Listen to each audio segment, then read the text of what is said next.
আজকে আমি মসুর ডাল করব আর মেথি শাক আলু ভাজা করব। তো মসুর ডালটা ধুয়ে রেখে দিয়েছিলাম এখানে। এবার আমি সেদ্ধ বসাচ্ছি কুকারে হালকা একটু বিশাল আসবে তখন বন্ধ করে দেবো। একটা সিটি দিলেই মানে গলে যায় একদম ডালটা।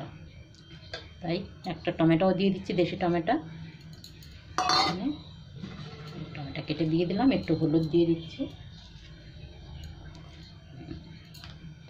এবার অল্প একটু জল দিচ্ছি। মসুর ডালে বেশি জল লাগে না, বেশি জল দিলে আবার কুকারের থেকে ভেসে বেরিয়ে আসবে। এবার আমি গ্যাসটা অন করে দিলাম।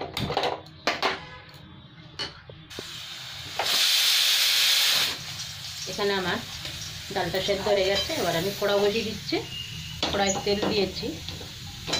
এবার আমি মেথি শাক আলু ভাজা করব। এবার আমি কড়ার মধ্যে একটু কালো সর্ষে দিয়ে দিলাম। এখানে 3টে শুকনো লঙ্কা ছিঁড়ে দিয়ে দিচ্ছি,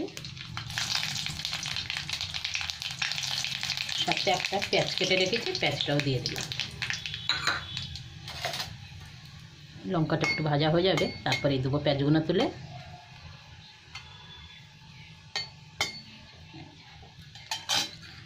এবার আমি একটা পেঁয়াজ দিয়ে দেবো।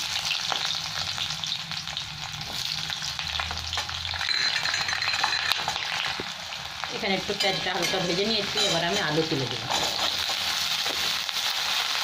আলুগুলো ছোটো ছোটো কেটে রেখেছিলাম, দিয়ে দিলাম। সাথে একটু নুন দিয়ে দেবো, দিলে আলুটা ভালো ভাজা হয়ে যাবে। এবার আমি আলুগুলো তো ভাজা হয়ে গেছে, আলু আর পেঁয়াজ একটু হলুদ দিয়ে দিলাম। তারপরে আমি মেথি শাকটাও দিয়ে দেবো। এখানে কেটে ধুয়ে বেছে রেখেছিলাম, জলও ঝরে গেছে খুব সুন্দর। এবার আমি দিয়ে দিলাম।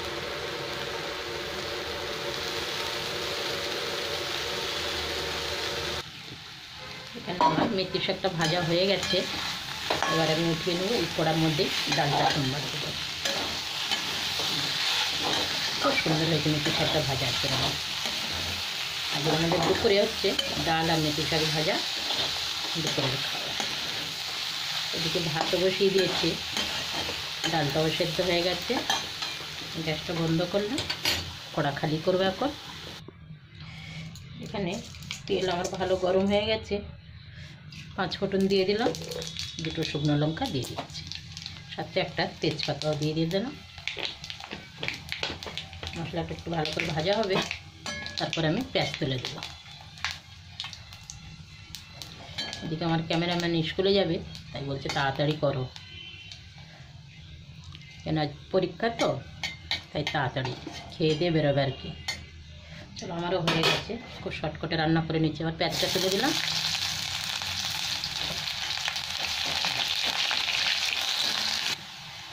পেঁয়াজ ভাজা হয়ে গেছে। এবার আমি ডালটা তুলে দিলাম।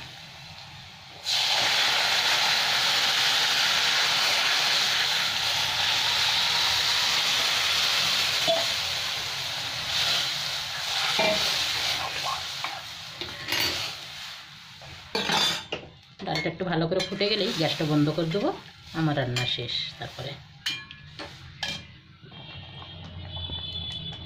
ডালটা আমার হয়ে গেছে, গ্যাসটা বন্ধ করে দিলাম। এবার